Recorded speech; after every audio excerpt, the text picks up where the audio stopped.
type of fat that your brain loves is saturated fat, and the best saturated fat is the coconut.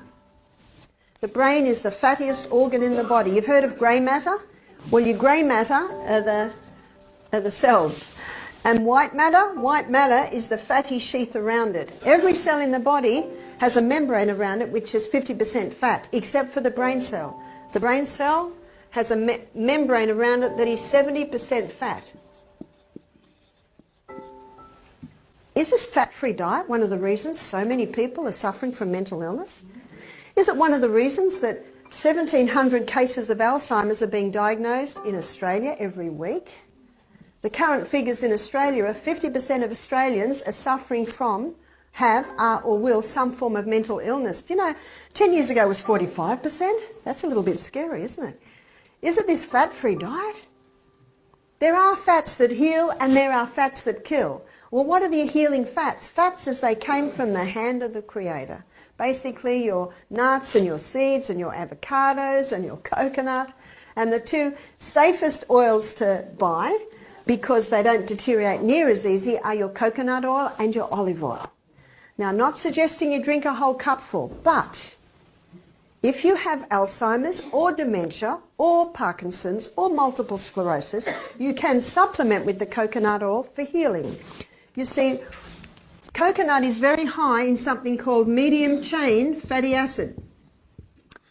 And the liver converts medium chain fatty acids to ketones. And ketones are one of the brain's favourite fuels. And ketones are neurohealers and they're neuroprotectors.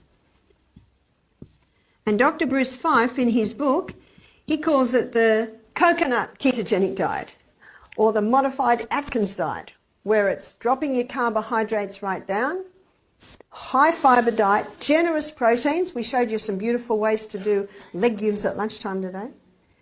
And then your healthy fats and your seeds, and then supplement with the coconut oil. Start with a teaspoon 3 times a day and build up to a tablespoon 3 times a day.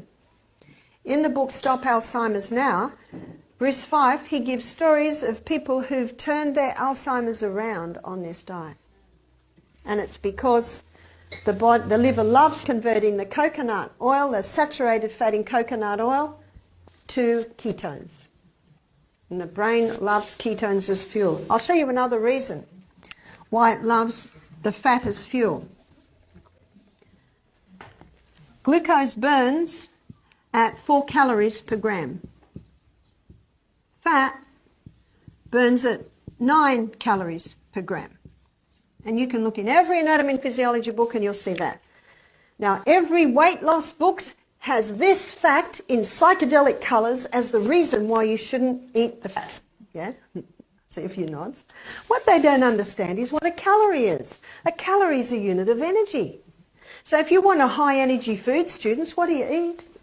Fat. Did you taste that cheesecake at lunchtime made out of coconut cream? Yum. How nice. Coconut cream makes things taste delicious.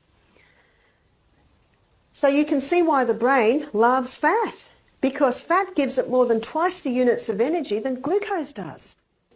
The fats that are dangerous are the altered fats. So there's your margarines. If you see that red FDA tick, beware. It doesn't mean it's all right. So fat is important for proper brain function.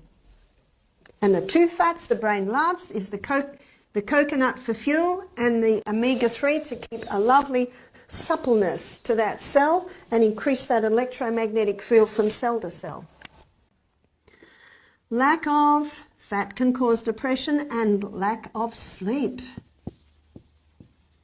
Now, sunshine causes a release of serotonin, and when you're sleeping between the hours of 9 and 2, you get a release of serotonin in those hours. So if you want to feel good, go to bed early and sit in the sun through the day and exercise and make sure you've got lots of oxygen coming in. Lack of water. Our brain's a hydroelectric system. No hydro, no electricity. Many people have brains that do not work well because they're dehydrated.